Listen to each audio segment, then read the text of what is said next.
नमस्कार, स्वागत है आपका शब्द बोलते हैं पर। आज हम एक कवि की जीवनी सुनेंगे जिसका नाम है सूर्यकांत त्रिपाठी निराला।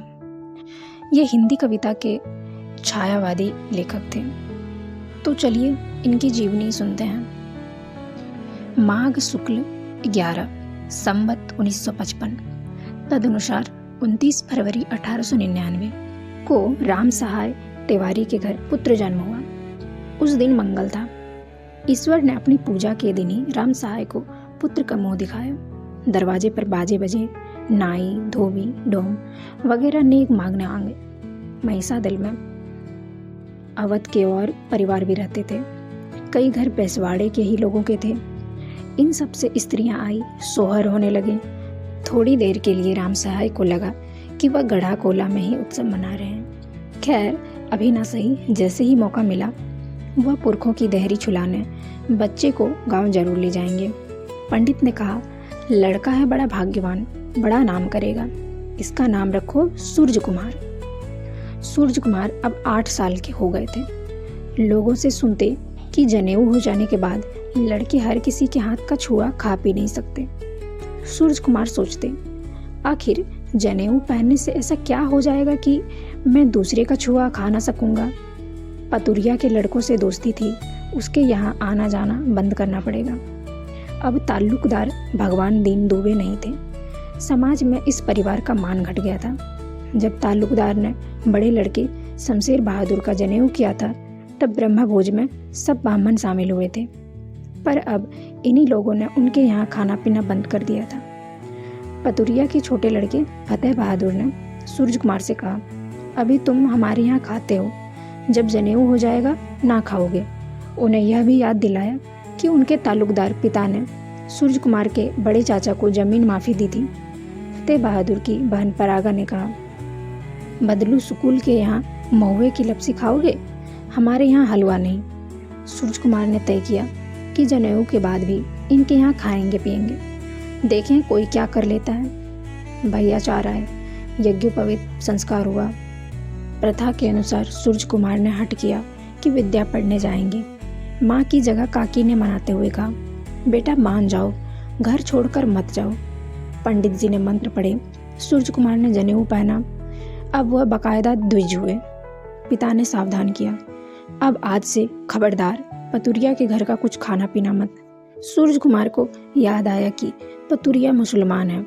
उसके लड़के अपने को पंडित समझते हैं, इसलिए माँ होने पर भी उसे भोजन दूर से दे देते हैं। पिता से बोले, पतुरिया का छुआ तो उसके लड़के भी नहीं खाते पीते। राम सहाय ने कहा, उनके हाथ का भी मत खाना। पर सूरज कुमार ने हुज्जत की, जब ताल्लुकदार थे तब आप लोग उनका छुआ खाते थे। इस पर राम सहाय ने डांट कर कहा, हम जैसा कहते हैं कर। एक दिन पतुरिया पुत्र फतेह बहादुर कुएं पर नहा रहे थे कि उधर सूरज कुमार निकले।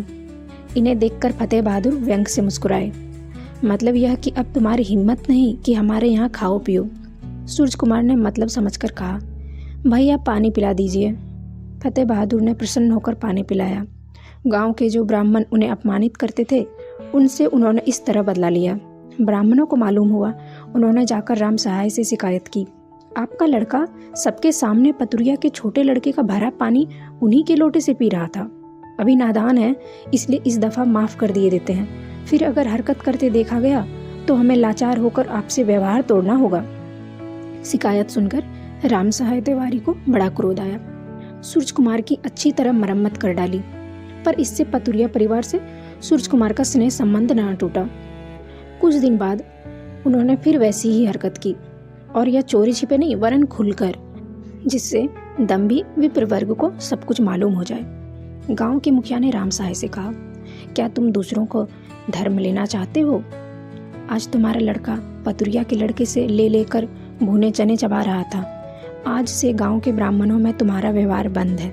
राम सहाय तिवारी के स्वभाव में क्रोध और स्वाभिमान की मात्रा बराबर थी। इसके सिवा वह सूरज कुमार को प्यार भी करते थे। क्रोध में आकर जब तब हाथ छोड़ बैठते थे, पर यह आवेश क्षणिक होता था। जाति बिरादरी की मर्यादा के लिए वह अपने प्यारे पुत्र की ठुकाई करे, यह असंभव था। इस बार उनका सारा क्रोध मुखिया पर बरस पड़ा।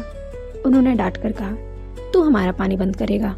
शहर में होते तो देखते हम कितने आदमियों का बम्बे का पानी और डॉक्टर की दवा छुड़ाते हो। यहाँ क्या नाम करने को, कौन सा काम और गाने को छीताहरन। मुखिया से कुछ जवाब देते ना बना, अपना समूह लेकर चले गए। राम सहाय ने बेटे का पक्ष ही नहीं लिया, मुखिया के विरुद्ध उसी का दिया हुआ तर्क भी इस्तेमाल किया। सूरज कुमार ने ही उनसे पूछा था, जब तालुकेदार थे तब आप लोग उनका छुआ खाते थे। राम सहाय ने पुत्र को डांट दिया था, पर मन में उसकी तर्क बुद्धि के कायल थे। जनेऊ के बाद सब लोग महिसादल आए। राम सहाय ने अब सूरज कुमार की पढ़ाई की और ध्यान दिया। महिसादल में हाई स्कूल था ही, उन्होंने सूरज कुमार को उसी में भर्ती कराने का विचार किया। 13 सितंबर 1907 को महिसादल स्कूल की कक्षा 8 सेक्शन बी में सूरज कुमार का नाम लिखा दिया। राज कर्मचारी का लड़का था, भर्ती होने की फीस नहीं ली गई। उम्र 2 साल बढ़ाकर लिखाई गई, 10 साल 8 महीने। सूरज कुमार की क्लास के दूसरे लड़के ज्योतिष चंद्र, विभूति भूषण आदि 14वें 15वें साल में थे। सूरज कुमार का अभी 9वां ही चल रहा था। कद में लंबे होने पर भी वह अपनी कक्षा में सबसे कम उम्र वाले लड़कों में थे। अब तक घर में कोई नियमित पढ़ाई भी ना हुई थी, इसलिए दर्जे में उनका कमजोर रहना अनिवार्य था। स्कूल में पढ़ते हुए सूरज कुमार तिवारी, राजा, अंग्रेज, जमादार इन शब्दों का अर्थ समझने लगे। गढ़ा कोला से महिसादल कितना भिन्न है। कहाँ वह छोटी सी लोन लदी, कहाँ यह विशाल नद रूप नारायण।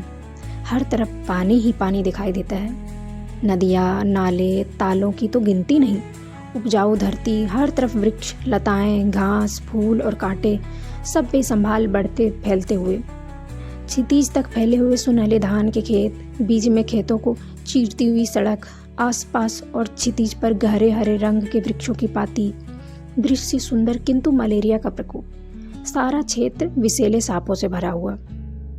राजमहल के चारों ओर प्रशस्त उद्यान भूमि, हरी दूब वाले बड़े बड़े पार्क, पानी से भरी हुई परिखा में कमल, बड़े बड़े लाल गुलाबों से भरा हुआ पूरा एक मैदान, बेला, जूही, हरसिंगार, बकुल, चंपा के ऋतु अनुसार फूल, आम, जामुन, लीची, फालसे, अनार, कटहल के वृक्ष, जगह जगह बांसों के झाड़, नारियल के पेड़ हर तरफ। सूरज कुमार ने पिता के साथ उन कमरों की झलक भी देखी जिनमें जरी के काम वाले वस्त्र, जवाहरात, सोने के आभूषण, कीमती बर्तन रखे जाते थे। बड़े बड़े संदूकों में राजकोष यहाँ रखा रहता था। इसका आभास भी उन्हें था। महल के हर निकास पर पहरा रहता था, यह भी उन्हें मालूम था। चौधरी भगवान दीन दुबे गढ़ा कोला में तालुकेदार कहलाते थे। महिसादल में उनकी हैसियत एक मामूली नौकर से ज़्यादा ना होती। महिसादल राज्य लगभग 400 वर्ग मील का क्षेत्र घेरे हुए था। सालाना आमदनी 12 लाख थी। 3,36,000 तो सरकारी मालगुजारी देनी होती थी। एक दिन सूरज कुमार ने पिता से कहा, तुम्हारे मातहत इतने सिपाही हैं, तुम इस राजा को लूट क्यों नहीं लेते? राम सहाय को शक हुआ कि उनके बेटे को किसी दुश्मन ने बरगलाया है। उन्होंने पूछा, किसने सिखाया है? सूरज कुमार ने जितना ही इनकार किया उतना ही उनका शक पक्का होता गया। उन्होंने लड़के को बहुत मारा, इतना मारा कि सूरज कुमार बेहोश हो गए। राजा ईश्वर प्रसाद ने राम सहाय को अपना यहाँ नौकर रखा था। उनके पुत्र सती प्रसाद पर राम सहाय की सहज ममता थी। अब वह 60 के नज़दीक पहुँच रहे थे। इस उम्र में राजा के खिलाफ बगावत, पुत्र पर क्रोध करना स्वाभाविक था। फिर राजा क्षत्रिय ना होकर ब्राह्मण थे। अलबत्ता कान्य कुब्ज ना थे, सरयू पारी नहीं थे, पर थे तो ब्राह्मण। 50 से उनका संबंध था। घर के लोग साफ हिंदी बोलते थे। हर दृष्टि से सूरज कुमार का सुझाव उन्हें किसी शत्रु का रचा हुआ षड्यंत्र ही लगा। सूरज कुमार को राह पर लाने के लिए उन्होंने एक काम और किया। अपने गुरुजी के पास ले जाकर उन्हें गुरु मंत्र दिला लाए। सूरज कुमार और अपने भतीजे बद्दू प्रसाद का भविष्य सुखी बनाने के लिए उन्होंने गढ़ा कोला वाला घर नए सिरे से बनवाया। नया घर भी कच्चा था पर बड़ा था और परिवार के रहने लायक था। सूरज कुमार के दिन मजे में कट रहे थे। स्कूल में भर्ती होने से उनके खेलकूद में कोई तब्दीली ना हुई थी। मोहल्ले में लड़कियां हैं, उन्हें देखना अच्छा लगता था। सूरज कुमार यह समझने लगे थे, कोर्स की किताब अच्छी ना लगती थी, पर इंद्रजाल की पोथी पढ़कर मारन, मोहन, उच्चाटन, वशीकरण के बारे में वह बहुत कुछ जान गए थे। एक दिन इंद्रजाल की पोथी के अनुसार उन्होंने मंत्र सिद्ध करने का विचार किया। रात के 9 बजे होंगे।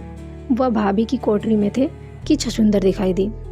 उन्होंने उठकर तुरंत किवाड़ बंद किए, फिर धोती उतार कर फेंक दी। हाथ में जूता लेकर छछूंदर के पीछे दौड़ने लगे। उल्टे जूते से छछूंदर मारनी थी, बड़ी मुश्किल से मार पाए। फिर हाड़ी में भरकर उसे बाहर गाड़ा, लौटकर धोती पहनी।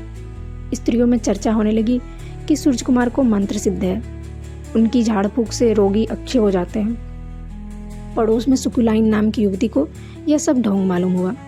उन्होंने अपनी शंका सूरज कुमार की भाभी के सामने प्रकट की। भाभी ने सूरज कुमार को ललकारा, लोग कहते हैं तुझे जंत्र मंत्र कुछ नहीं आता, तू ढोंग करता है। सूरज कुमार ने सिद्ध पुरुष की तरह आत्मविश्वास से जवाब दिया, जिसको विश्वास ना हो आजमा ले। भाभी ने कहा, सुकुलाइन को अपनी करामत दिखाओ। सूरज कुमार एक कनेर का फूल तोड़ लाए और बोले, मैं मंत्र पढ़कर यह दूंगा, इसे लेना होगा, बस इसके बाद मैं सिद्ध हूँ या नहीं देख लेना। भाभी फूल लेने से डरी। सुकुलाइन से कहा, फूल ले लो। वह बोली, फूल लेने से क्या होगा? सूरज कुमार ने जवाब दिया, मंत्र के जोर से हमेशा मेरे पीछे लगे रहना होगा, मैं जहाँ जहाँ जाऊँगा पीछे पीछे जाना होगा। सुकुलाइन की हिम्मत परस्त हो गई।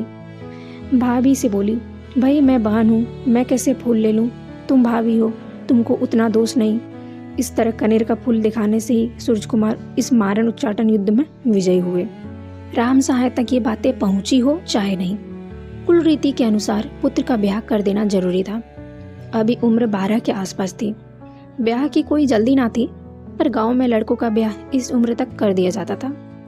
डलमऊ में रामदयाल द्विवेदी के यहाँ बात पक्की हुई लड़की की उम्र करीब 11 साल। राम सहाय गाँव आए और सूरज कुमार के ब्याह की तैयारी शुरू हो गई। 7 सुहागिनों ने एक साथ मूसल पकड़कर धान कूटे, एक साथ दरेती का खूंटा पकड़कर उड़द डले। उड़द की दाल भिगोई गई। राम सहाय को बूढ़ी भौजाई के साथ चौके पर बैठाया गया। दोनों की गांठ जोड़ी गई और दोनों ने दाल पीसने की रस्में पूरी की। फिर उड़द की धोई दाल के बड़े तले गए। घेरू से दरवाजे पर माई बनाई गई, उन्हें बड़ी भात खिलाया गया। हर रोज ढोलक बजती, गीत होते, नाइन सूरज कुमार के उबटन लगाती। आखिर निकासी का दिन आया। सूरज कुमार को हाथ पैरों में कड़े पहनाए गए, गले में कंठा, पीली धोती, पीला पजामा, पीली पगड़ी पहनाई गई, सिर पर मोर रखा गया। झय्यम झय्यम करते बारात गढ़ाकोला से रवाना हुई। डलमऊ पहुंचने पर बारातियों को मिर्चवान पिलाई गई। फिर नाश्ते के लिए पूड़ियाँ आई। बारातियों ने हाथ मुंह धोया, नाश्ता किया, कपड़े बदले, अगवानी हुई। हंसी मजाक करते लोग फिर जनवासे लौट आए। कुछ देर बाद भावरों के लिए बुलावा आया। मंडप के नीचे पंडित ने मंत्र पढ़े। सूरज कुमार और मनोहरा देवी की गांठ जोड़ी गई। दोनों ने भावरे घूमी। फिर देवताओं के सामने वर वधू ने एक दूसरे को दही बतासे खिलाए। मनोहरा देवी घूंघट मारे थी। सूरज कुमार उनका मुंह देखने में असफल रहे। दूसरे दिन भात के समय सूरज कुमार ने स्त्रियों को गालियां गाते सुना। शाम को छोटी बढ़ार और तीसरे दिन बड़ी बढ़ार के समय भी यह सिलसिला जारी रहा। ब्याह हो गया पर बहू अपने मायके ही रही। सूरज कुमार पिता और बारातियों के साथ गढ़ाकोला वापस आए। वहाँ कुछ दिन रहने के बाद सब लोग फिर महिसादल आ गए। सूरज कुमार महिसादल में फिर पहले जैसा जीवन बिताने लगे। खेल कूद में ज़्यादा समय पहले ही जाता था, अब पढ़ने में मन और भी कम लगता। अब वह फुटबॉल के अच्छे खिलाड़ी हो गए। तैरने में कुशल थे। नाटक देखने में उन्हें विशेष आनंद आता था। महल के पास ही नाट्यशाला थी, जहाँ राजा सती प्रसाद जब तब नाटक कराते थे। बंगला नाटक तरुबला में सूरज कुमार ने एक हिंदुस्तानी का पाठ किया। कुछ दिन बाद वहाँ स्टार थिएटर आया। उसके रंगमंच की चमक दमक, अभिनेताओं और अभिनेत्रियों के ठाट बाट देखकर सूरज कुमार को लगा सबसे बढ़िया जीवन इन्हीं का है। नाटक खेल कूद के साथ सूरज कुमार ने अपने शरीर को सुदृढ़ और सुंदर बनाने की ओर ध्यान दिया। महिसादल का वातावरण ही ऐसा था। हर सिपाही थोड़ी बहुत दंड बैठक करता था। दूसरे राजा रईसों की तरह महाराज सती प्रसाद गर्ग के यहाँ भी अच्छे अच्छे पहलवान थे। स्वयं महाराज सती प्रसाद अपने पराक्रम के लिए प्रसिद्ध थे। सूरज कुमार कसरत करते, बादाम छानते, रामायण पढ़ते और मित्रों से गप लड़ाते। राजमहल के सामने जो बड़ी नहर थी, उस पर कलकत्ता जाने वाले स्टीमर देखते।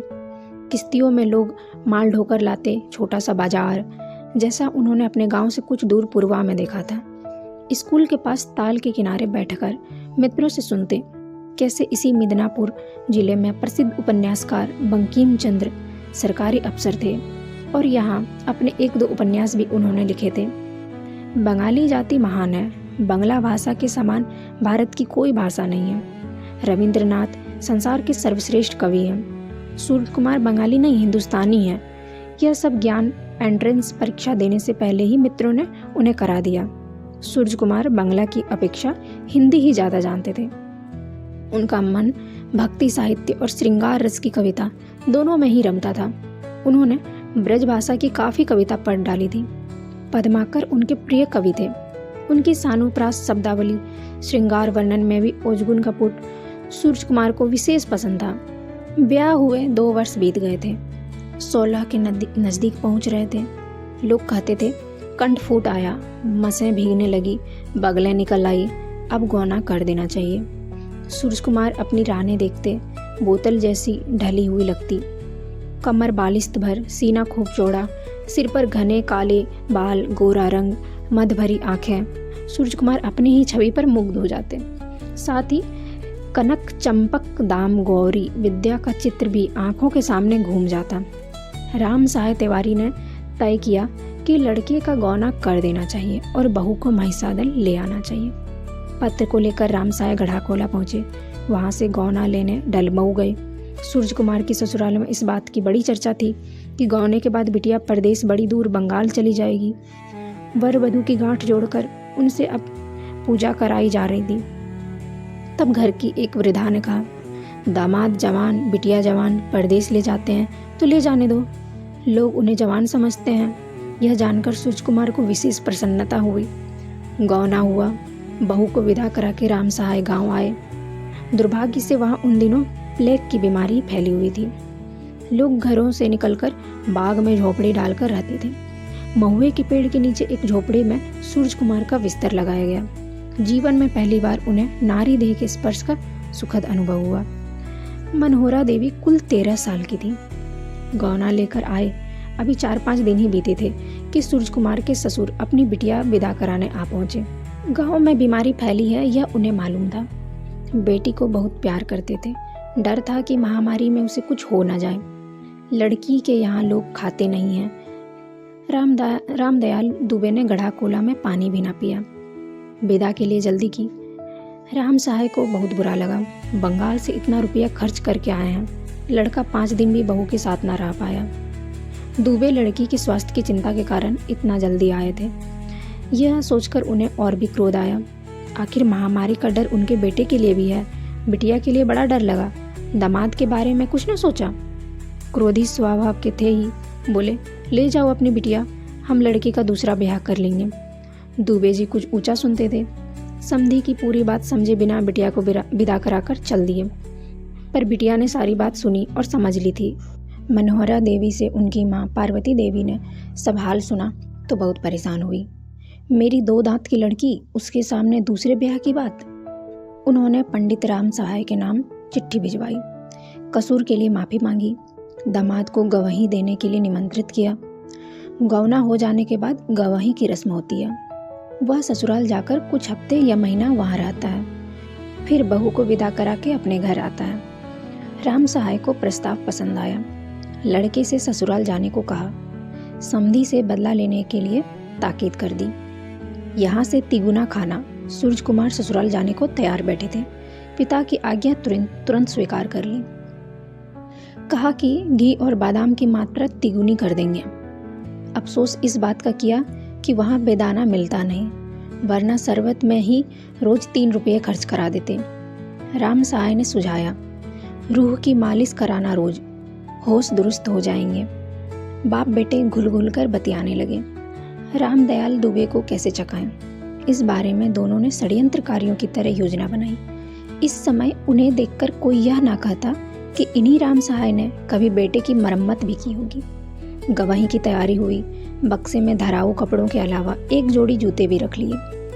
बैसवाड़े के धूल में जूते बेआब हो जाते, ससुराल में पहनने लायक ना रहते। डल मऊ कलकत्ता ना था, पर गढ़ाकोला को देखते तो कस्बा था। सूरज कुमार को अपनी नागरिक सभ्यता से ससुराल वालों को प्रभावित करना था। वह बैसवाड़े के कोई ऐसे वैसे देहाती हुस नहीं है, यह बताना था। बंगाली ढंग से कीमती शांतिपुरी धोती बांधी, उस पर कमीज पहनी, छाता लिया और स्टेशन के लिए रवाना हुए। गाड़ी शाम के 4 बजे आती थी, पर स्टेशन दूर था, इसलिए 2:30 बजे घर से निकले। बैलगाड़ी का इंतजाम ना था, पैदल ही स्टेशन चले। चंद्रिका लोध को खिदमतगार बनाकर पहले ही सामान के साथ स्टेशन भेज दिया था। सूरज डूबते डलमऊ स्टेशन आया। चंद्रिका से सामान उठवाकर चले तो गेट पर टिकट कलेक्टर के पास एक नौजवान ने पूछा, कहाँ जाइएगा? सिरंदाजपुर का नाम सुनकर उसने कहा, आइए, हमारा इक्का है। किसके यहाँ जाना है? यह भी उसने मालूम कर लिया। सूरज कुमार ने देखा, चिकनाई जुल्फों पर दुपलिया टोपी लगाए, मूछें ऐंठे, चिकन के कुर्ते पर वास्कट पहने, हाथ में बेंत लिए, गांव का छेला जैसा लगता है। उन्होंने यह भी नोट किया कि वह भी काली मखमली किनारे की कलकतिया धोती पहने, पैरों में मैरठी जूते हैं। इस व्यक्ति का नाम पथवारी दीन भट्ट उर्फ कुल्ली भाट था। सूरज कुमार किसके इक्के पर बैठकर आए हैं, यह समाचार उनके ससुराल पहुंचने के साथ साथ सास को मिल गया। गलीचा बिछे पलंग पर बैठे ही थे कि उन्होंने पूछा, क्यों भैया, तुम कुल्ली के इक्के पर आए हो? उन्हीं के इक्के पर आए हैं। बात पक्की होने पर सास ने लंबी सांस ली। सूरज कुमार के लंबे लहराते बाल और कोंछदार धोती देखकर बेसवाड़े के लोग यही कहते हैं, जनाना है। वही भाव सास का था। शरबत पानी के बाद उन्होंने राम साहे की तीखी आलोचना की। अगर उन्होंने सूरज कुमार का दूसरा ब्याह कर दिया तो इससे पिता पुत्र की जो दुर्गति होगी इस जन्म में और उसके बाद, उसका सजीव चित्र खींच दिया। साथ ही उन्होंने अपनी पुत्री के रूप गुण की प्रशंसा भी काफ़ी की। दामाद को पढ़ाते हुए कहा, मैंने तुम्हारा ही मुंह देखकर ब्याह किया है, तुम्हारे पिता की तौन देखकर नहीं। सूरज कुमार आज्ञाकारी दामाद की तरह सब कुछ सुनते रहे। पिता का पक्ष लेकर उन्होंने लड़ाई करना उचित न समझा। पिता ने दूसरे ब्याह की धमकी देकर ठीक किया है, ऐसा दृढ़ विश्वास भी उन्हें नहीं था। रात में पत्नी के आने पर दिए के प्रकाश में पहली बार उन्होंने मनोहरा देवी की छवि देखी। पर माँ की तरह बेटी ने भी सवाल किया, तुम कुल्ली के इक्के पर आए हो? सवेरा होते ही कुल्ली आकर सूरज कुमार को पूछ गए। अभी वह सो रहे थे। सास ने दामाद को चेतावनी दी, उनके साथ रहने पर तुम्हारी बदनामी हो सकती है। इससे मिलो, उससे ना मिलो। यह सब सूरज कुमार को अच्छा ना लगता था। गढ़ा कोला में बाप कहते थे, पतुरिया के लड़कों से ना मिला करो। यहाँ सास कहती है, कुल्ली से ना मिल। पर ऐसे लोगों से मिलने में ही उन्हें विशेष आनंद आता था। कुल्ली आए, डलमऊ के इतिहास के बारे में बात की। शाम को गंगा का घाट, पुराना किला वगैरह दिखाने को कहा। सास ने मना किया, पर इन्होंने जिद की। सास ने चंद्रिका को साथ भेज दिया। कुल्ली ने इशारा किया, चंद्रिका को विदा कर देना चाहिए। सूरज कुमार ने उसे रूह खरीदने भेज दिया। किले में एक स्थान उन्हें बहुत पसंद आया। काफ़ी ऊंचाई पर 12 दरी बनी थी और नीचे गंगा बहती थी। नीचे उतरने के लिए सीढ़ियाँ बनाई गई थी, जिनमें कुछ अब भी बची हुई थी। कुल्ली ने सूरज कुमार से गाने को कहा। गले की तारीफ की, पान भी क्या खूबसूरत बनाता है तुम्हें, तुम्हारे होठ भी गजब के हैं। पान की बारीक लेकर क्या कहूँ, शमशेर बन जाती है। कुल्ली के प्रशंसा वाक्य सुनकर सूरज कुमार प्रसन्न मन घर लौटे। रास्ते में चंद्रिका को समझा दिया, तुम्हारी नानी पूछे तो कहना हम साथ थे। सास को यह पता लगाते देर ना हुई कि सूरज कुमार किला देखने गए, तब चंद्रिका साथ ना था। उन्होंने डंडा उठाकर चंद्रिका से कहा, देख दहीजार लोद, भले आदमी की तरह ठीक ठीक बता, नहीं तो वह डंडा दिया कि मुंह टेढ़ा हो गया। चंद्रिका अपने मालिक सूरज कुमार को पकड़कर रोने लगा। बोला, बाबा मैं ना रहूँगा। पूछने पर मालूम हुआ कि चंद्रिका को रूह लेने के बहाने अलग करने का राज सास को मालूम हो चुका है। सूरज कुमार ने तय किया, दबना नहीं है। चंद्रिका से रूह की मालिश करने को कहा। चंद्रिका जब सूरज कुमार के सीने पर रूह मल रहा था, तभी ससुर रामदयाल पहुँचे। खुशबू के सहारे आ पहुँचे और बोले, अर्घाने उठ रही है बच्चा, इतना इत्र फुलेल ना लगाया करो।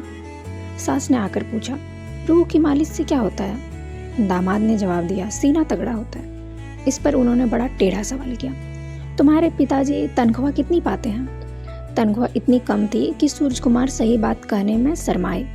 कूटनीति का सहारा लेकर बोले, पिताजी की आमदनी की कितनी सूरतें हैं क्या कहूँ। उनकी आमदनी कब कितनी हो जाएगी, कहाँ से, कैसे, किससे, यह वही नहीं बता सकते। इस पर सास रोने लगी। राम सहाय रूह से बेटे की मालिश कराए, पर उनकी बेटी के लिए चढ़ावा ऐसा मामूली लाए। ऐसे घर में बेटी ब्याहने पर खुद ही पछताने लगी। अरे राम रे, मुझे क्या हो गया जो मैंने शादी की। रात को पत्नी ने विरोध किया। इत्र फुलेल लगाना किसान परिवारों में अच्छा ना समझा जाता है। मनोहरा देवी ने कहा, इत्र की इतनी तेज खुशबू है कि शायद आज आँख ना लगेगी। सूरज कुमार ने चुटकुला सुनाया। एक मछुआइन को नदी से लौटते देर हो गई। रास्ते में राजा की फुलवारी पड़ती थी, उसी में सो रही, पर फूलों की महक से नींद ना आई। मछली वाली टोकरी सिराने रखी, तब नींद आई। पत्नी ने बिगड़ कर कहा, तो मैं मछुआइन हूँ, मैं मछली कलियाँ खाती हूँ। सूरज कुमार ने जवाब दिया, अपने बाल सूंघो, तेल की ऐसी चिकट और बदबू है कि कभी कभी मालूम देता है कि तुम्हारे मुंह पर क्या कर दूं। मनोहरा देवी ने और तेज होकर कहा, तो क्या मैं हर वक्त बनाव सिंगार के पीछे पड़ी रहूं? और वह उठकर चल दी। सूरज कुमार ने गांव में पतुरिया का सिंगार देखा था। यद्यपि वह उम्र में बहुत बड़ी थी और उसके लड़के भी सूरज कुमार से बड़े थे, फिर भी थी तो वह पतुरिया वह गांव की स्त्रियों से अलग निखर सवर कर रहती थी। उसके अलावा महिषादल में गायिकाओं, सुंदर स्त्रियों की कमी न थी। उनकी प्रसाधन कला को गांव की स्त्रियां कहाँ पाती। मनोहरा देवी ने अपने पति की रुचि भांपकर ही मानो कहा था, जो बनाव सिंगार के पीछे पड़ी रहूं। सूरज कुमार को लग रहा था पत्नी उनके अधिकार में पूरी तरह नहीं आ रही।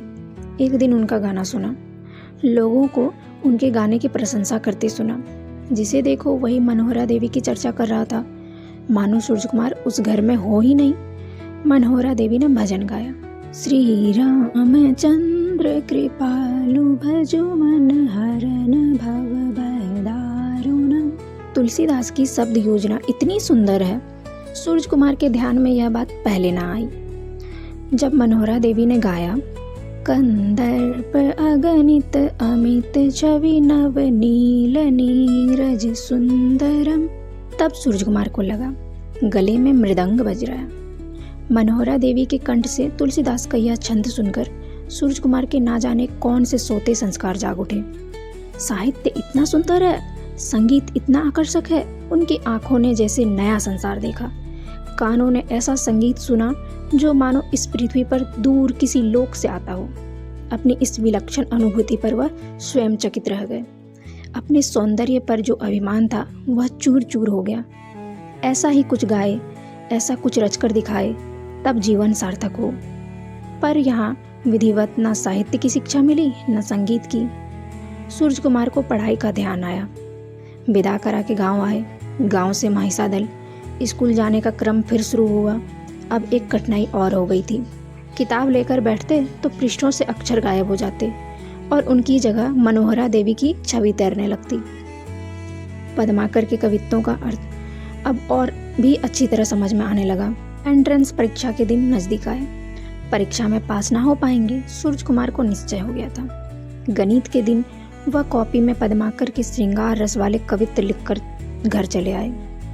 जैसे जैसे परीक्षा फल निकलने के दिन पास आने लगे, वैसे वैसे सूरज कुमार के मन में श्रृंगार के बदले वैराग्य के भाव उदय होने लगे। रामायण का पाठ वह और भी मनोयोग से करने लगे, पर इससे कोई लाभ ना हुआ। सफल विद्यार्थियों में कहीं उनका नाम ना था। राम साहेब तिवारी ने समझ लिया, लड़का आवारा हो गया, सजा दिए बिना काम न चलेगा। बुलाकर कहा, जो कुछ पढ़ना था पढ़ चुके, हमने अपना फर्ज पूरा किया, अब अपनी महरिया संभालो और कमाओ खाओ। उन्होंने बहू का सारा गहना रखवा लिया, सूरज कुमार के धराऊ कपड़े रखवा लिए, भाग्य के सहारे कमाने खाने के लिए घर से बाहर कर दिया। सूरज कुमार के मन को एक चोट लगी, परीक्षा में फेल होने की। खैर, पास होने की तो वैसे भी बहुत आशा ना थी। दूसरी चोट, अब यह घर से निकाले जाने की, वह भी अकेले नहीं, पत्नी के साथ। कहाँ जाएं, किससे नौकरी मांगे। महिषादल छोड़ अभी दूसरी जगह विशेष परिचय ना था। कलकत्ते में इधर उधर भटकने पर कुछ ना कुछ काम मिल जाता, पर पत्नी को लिए कहाँ घूमे। एक ही रास्ता था, किसी तरह ससुराल पहुंचकर वहीं शरण ले। सूरज कुमार दुखी मन से पत्नी को लिए डलमऊ पहुंचे। सास ने सारा हाल सुना, सहानुभूति प्रकट की। राम साहे के व्यवहार से वह पहले ही नाराज थी। वह जंगली हूस है, इस घटना से उनकी यह राय और भी पक्की हो गई। सूरज कुमार पिता की आलोचना सुनकर चुप रहे। जिस घर में रूह की मालिश करा के उन्होंने अपनी नागरिक सभ्यता का परिचय दिया था, उसी में दीन मलिन वेश में निठल्ले दामाद की तरह उन्हें आश्रय लेना पड़ा। अब उनसे कहने की जरूरत ना थी, कुल्ली के यहाँ मत जाना। कुल्ली का साथ करके वह सास को नाराज ना करना चाहते थे। पार्वती देवी काफ़ी सहानुभूति से पेश आई। बेटी के लिए नए सिरे से गहने और दामाद के लिए कपड़े बनवाए और बातें दरकिनार। कस्बे में खुद अपनी इज्जत का सवाल था। सूरज कुमार भविष्य की चिंता करना छोड़कर पत्नी के साथ सुख से दिन बिताने लगे। अब उन्हें उनके बालों या वेशभूषा से कोई शिकायत ना रही। उनकी पत्नी कितनी कर्मठ है और वह स्वयं कितने निकम्मे हैं, इसका बोध उन्हें होने लगा। 6 महीने बीत गए। बाप बेटा दोनों जिद्दी। आखिर राम सहाय तिवारी ही झुके। खुद डलमऊ आए और बेटे बहू को गांव लिवा लाए। मनोहरा देवी साध्वी महिला थी। उनकी माँ लंबे कद, गौर वर्ण की सतेज व्यक्तित्व वाली देवी थी। माँ के समान मनोहरा देवी सुंदर थी, पर वह अपना समय श्रृंगार प्रसाधन में ना खर्च करती थी। उस समय तक गांव में क्रीम पाउडर की पहुंच ना हुई थी। मनोहरा देवी रोटी बनाती, बर्तन मांजती, टोला पड़ोस के लोगों के लिए चिट्ठी लिखती। इन चिट्ठी लिखाने वालों में एक सांवला चमार युवक था, चतुरी। वह दहलीज में बैठकर रामायण पढ़ती। बाहर चबूतरे पर सूरज कुमार के काका रामलाल बैठकर सुना करते। कभी कभी वह भजन गाती और चतुरी भी मगन मन सुनता रहता। सूरज कुमार को एक दिक्कत थी। मनोहरा देवी शाकाहारी थी और सूरज कुमार को गोश्त खाने का शौक था। वैसे वह गुरुमुख हो चुके थे, पर लाड प्यार में पले बेटे ने मन की इच्छाओं का दमन करना ना सीखा था। मनोहरा देवी ने कहा, विश्राम सागर में लिखा है कि मांस खाने से बड़ा पाप होता है, तुम मांस खाना छोड़ दो। उनके कहने से सूरज कुमार ने मांस खाना छोड़ दिया। मांस छोड़ने के कारण हो अथवा पत्नी के साथ रहने से हो, सूरज कुमार दुबले हो गए। एक दिन उघारे बदन जब नहाने जा रहे थे, तब गांव के एक बूढ़े पंडित जी ने उन्हें देखकर ताज्जुब से कहा, तुम क्या हो गए? सूरज कुमार ने जवाब दिया, मांस छोड़ दिया इसलिए दुबला हो गया हूँ। उन्होंने पूछा, तो मांस क्यों छोड़ा? इन्होंने बताया, विश्राम सागर में लिखा है बड़ा पाप होता है, मरने पर मांसाहारी को यम के दूत बड़ा दंड देते हैं। पंडित जी ने पूछा, तुमने अपनी इच्छा से छोड़ा या किसी के कहने पर? सूरज कुमार ने बताया कि पत्नी के उपदेश से ऐसा किया है। पंडित जी ने कहा, तो फिर तुम खाओ, कन्वजियों को पाप नहीं होता, उनको वरदान है। इन्होंने जिज्ञासा की, कहीं लिखा भी है? पंडित जी ने विश्वासपूर्वक कहा, हाँ है, क्यों नहीं, वंशावली में लिखा है। सूरज कुमार चिकवे के यहाँ गए और आधा सेर मांस ले आए।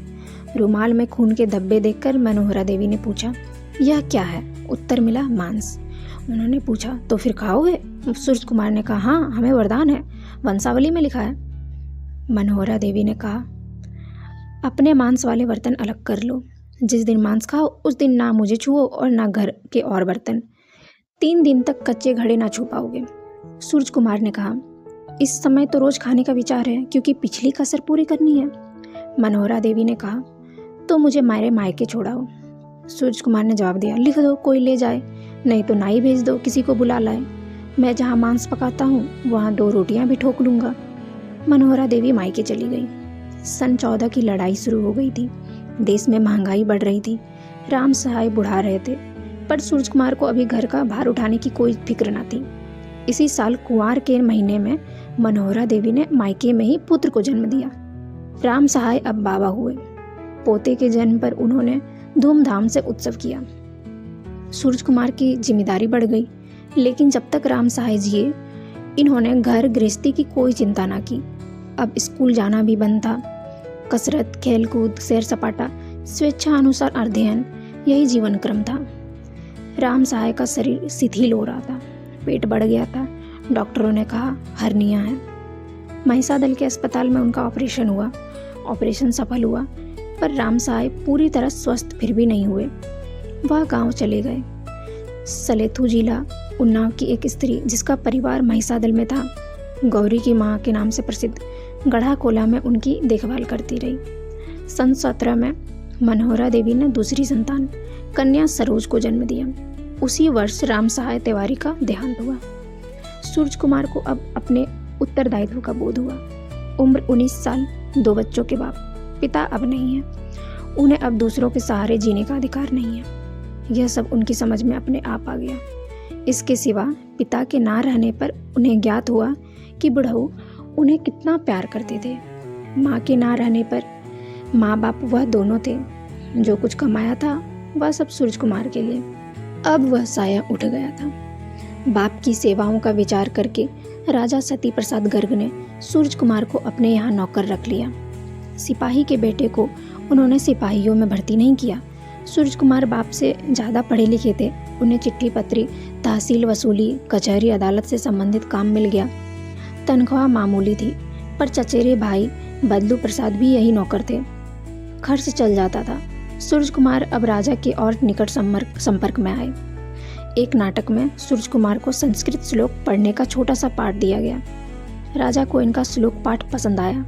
उन्होंने अपने यहाँ के एक राज कर्मचारी को आज्ञा दी कि वह सूरज कुमार को गाना सिखाया करे। सूरज कुमार ने भी अब राजा को निकट से देखा।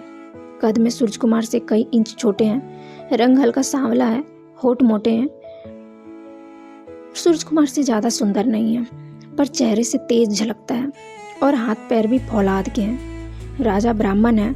नौकर चाकर, रियाया आसामी जमीन में लेटकर उनके चरणों में माथा टेककर साष्टांग दंडवत करते हैं। उन्होंने देखा, हुजूर कहे बिना उनसे बात करना गुस्ताखी में शामिल है। एक दिन सूरज कुमार को तार मिला, तुम्हारी स्त्री सख्त बीमार है, फौरन आओ।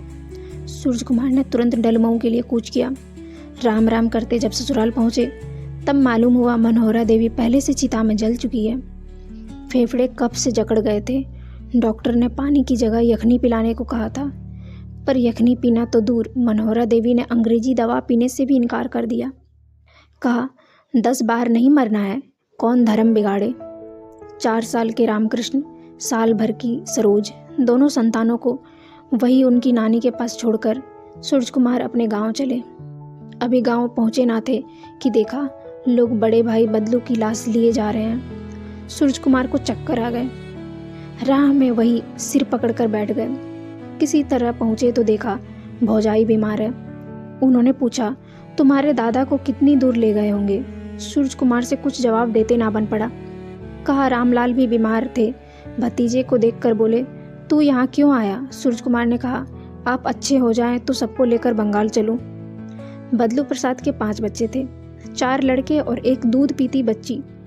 बड़ा लड़का महिसादल में सूरज कुमार के साथ रहता था। बाकी 3 गांव में थे। बड़े भाई के देहांत के तीसरे दिन भाभी भी गुजर गई। दूध पीती बच्ची अकेली रह गई। सूरज कुमार रात को उसे अपने पास लेटाकर सोए। घर में बिल्ली उछल कूद मचाई थी। सूरज कुमार को नींद ना आई। सवेरे उठकर देखा तो खाट पर लेटी बच्ची का शरीर ठंडा था।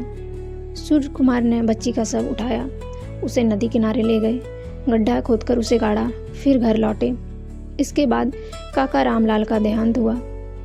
बदलू प्रसाद के लड़के बीमार हुए, पर सौभाग्य से अच्छे हो गए।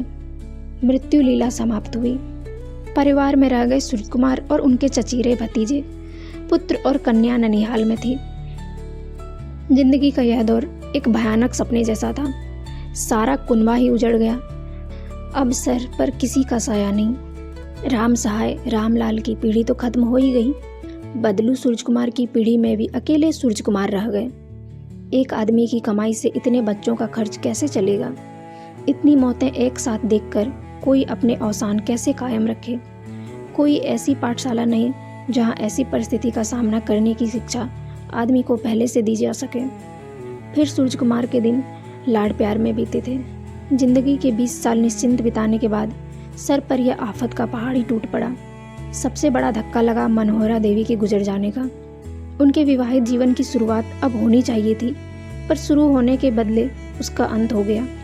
मनोहरा देवी के जीवित रहते उन्होंने उनकी कद्र न की। गवाही के दिनों उनके बालों को लेकर ताने कसे। गोश्त खाने के पीछे गढ़ाकोला में अपने साथ रहना दूभर कर दिया। अपने निठल्लेपन के कारण एंट्रेंस परीक्षा पास ना कर पाए। इससे अपने साथ उन्हें भी अपमानित करा के घर से निकले। पर वह कितनी उदार थी, कभी पति या ससुर के रूखे व्यवहार की शिकायत न की। कितनी कम उम्र में संसार छोड़ गई, अभी 18 की भी तो ना थी। कैसा सुंदर कंठ, कैसा मृदुल स्वभाव, कैसा सात्विक सौंदर्य। सूरज कुमार ने देखा उनके हृदय में पत्नी के लिए अगाध प्यार है। यह प्यार अब तक क्यों ना दिखाई दिया था। किसी मोह ने उनकी आंखों पर पर्दा डाल दिया था। क्या मृत्यु ही यह पर्दा उठा सकती थी कि वह मनोहरा देवी की वास्तविक छवि देखे। सूरज कुमार गढ़ा कोला से डलमऊ गए। गंगा के किनारे रात रात भर वह शमशान में घूमा करते, जहाँ मनोहरा देवी की चिता जली थी। दिन में वह अवधूत टीले पर बैठ जाते और गंगा में बहती हुई लाशें देखा करते। पत्नी और भाई के निधन के बाद अब मृत्यु का ऐसा कोई दृश्य न था जिसे सूरज कुमार को भय होता। जीवन में जो सबसे विवस्त और भयानक है, उसे भर आंखों देखना वह सीख गए थे। एक दिन वह अवधूत टीले पर बैठे थे, तभी कुल्ली ने आकर कहा, मैं जानता हूँ आप मनोहरा को बहुत चाहते थे। ईश्वर चाह की जगह मार देता है होश कराने के लिए। सूरज कुमार को ब्रह्म ज्ञान मिला। वह अभी तक बेहोश थे, ना अपने को समझते थे, ना मनोहरा को, ना संसार को। दुख के अंकुश द्वारा अब ब्रह्मा ने उन्हें अपना और संसार का ज्ञान कराया। सन 1920 में गांधी जी ने असहयोग आंदोलन शुरू किया। हिंदुओं और मुसलमानों की मैत्री के अभूतपूर्व दृश्य देखे गए। दूर दूर देहात तक चरखे का प्रचार होने लगा। बंगला पत्रों में सूरज कुमार रूसी क्रांति और वहाँ एक नए समाज की रचना का हाल पढ़ते। महिसादल के आसपास के गांवों में जाते, मित्रों के साथ वहाँ किसानों, जुलाहों आदि का संगठन करते, उन्हें स्वदेशी का महत्व समझाते। हर जगह राष्ट्रीय गीतों की धूम थी। सूरज कुमार बड़े प्रेम से ये गीत पढ़ते और गाते। उन्हें द्विजेंद्र पाल राय के गाने विशेष रूप से पसंद थे। उन्होंने स्वयं राष्ट्रगीत लिखने का विचार किया। सन 1920 के वसंत में सूरज कुमार ने जन्मभूमि पर एक गीत लिखा। सूरज कुमार का नया जीवन आरंभ हुआ, कवि का जीवन। पर उन्हें अपना नाम सूरज कुमार तिवारी जरा भी कवित्वपूर्ण न लगता था। इसे शुद्ध करके यदि सूर्य कुमार तिवारी कर दिया जाए, तब भी गिरीश चंद्र घोष, द्विजेंद्र लाल राय, बंकिम चंद्र चट्टोपाध्याय अथवा रविंद्रनाथ ठाकुर के नामों के मुकाबले वजन में कुछ हल्का बैठता था। बहुत सोच विचार के बाद उन्होंने अपना नया नाम रखा, सूर्यकांत त्रिपाठी। सूर्य कुमार से सूर्यकांत नाम सुनने में और अर्थ के विचार से भी ज़्यादा अच्छा लगा। बहुत से तिवारी अपने को त्रिपाठी लिखने लगे थे। अब कुछ साहित्यकार अपना नाम शुद्ध रूप से लिखते थे, जैसे महावीर प्रसाद दुबे अपने को महावीर प्रसाद द्विवेदी लिखते थे। जन्मभूमि की वंदना से राम सहाय तिवारी के पुत्र सूर्यकांत त्रिपाठी ने अपनी साहित्य साधना आरंभ की। और इसी के साथ निराला की साहित्य साधना का पहला खंड यहीं समाप्त होता है। कैसी लगी आपको यह जीवनी? कमेंट करके ज़रूर बताएं। चैनल को सब्सक्राइब जरूर करें और वीडियो को लाइक करना ना भूलें। धन्यवाद।